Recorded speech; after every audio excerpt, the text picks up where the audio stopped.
Now in theaters in, I think, pretty limited release is the Netherlands film Number 10 from 2021. I saw this at my local Alamo Drafthouse Theater as a one-night-only show, and I don't know how easy this is going to be to see. Like everything, probably by the time you see this, it'll be easy to see streaming somewhere. But very strange and intriguing film. This was one of several films this week I went to see totally blind, which is a nice luxury if you can afford the not even financially, it's just if you could afford to go in and see a movie knowing nothing about it. So basically, I'm not going to tell you everything because there's a pretty gigantic twist that sends this film off in a totally different direction at one point. But Gunther is a man who is part of a theater troupe, and they're rehearsing a play, and he's having an affair with the wife of the director. And the majority of the film is about that. It is about this guy and the rehearsals of the play and this theater troupe and people who don't like each other and do like each other in their various lives.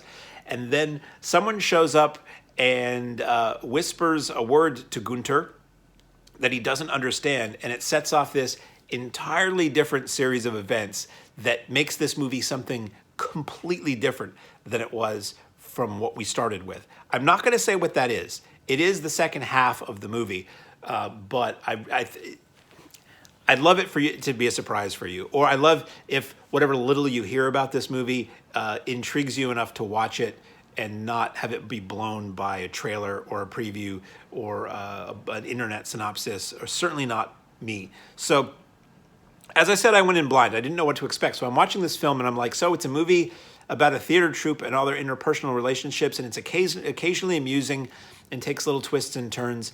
And then it becomes this other thing. And everybody in the theater with me, I believe, also did not know about this twist coming. So it elicited laughs when this big twist happens and where the story goes from there. And it becomes much more interesting in the second half.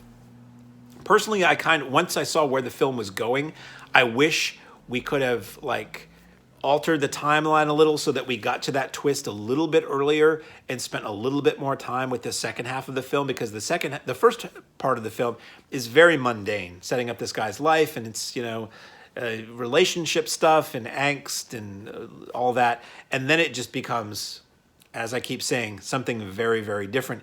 And the very, very different is fascinating and mysterious. And what is all this? And it sort of makes some statements about aspects of world culture and belief systems and things like that that are kind of very dark and very funny. And it feels like just as the film is starting to get going, credits. And somebody actually said out loud the words in full, WTF. It's sort of a comedic exasperation that you're watching this film, it takes you somewhere you never expected, and then right as it starts to get really interesting, it stops. And it certainly leads to discussion. We had plenty of discussion on the drive home about, well, what was that? What were they going to do? Or what was the idea? What were they trying to... Not even about what was the film trying to say. It was more like, why did they do this if they were going to do that? And why did they show us this certain thing that raised a big question as to where the story was going, and then the movie stops?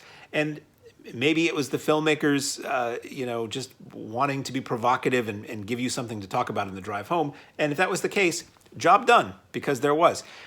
So Number 10, it's not easy to see.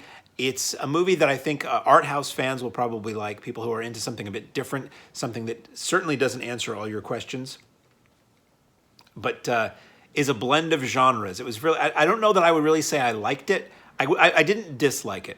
I wasn't actively disliking this movie at any point. I think I just wished that there had been a bit more to it, I think. It was certainly well made. Everybody in it was good. And very naturalistic performances from most of the cast. Very low-key film. And done in the Netherlands. And I believe just about entirely not in English. I think there might have been a couple moments where it was in English, if I recall, but mostly this is a subtitled film. So not much of a review, because I really don't want to give away what it's about, but interesting and worth taking a look at if it comes across your doorstep.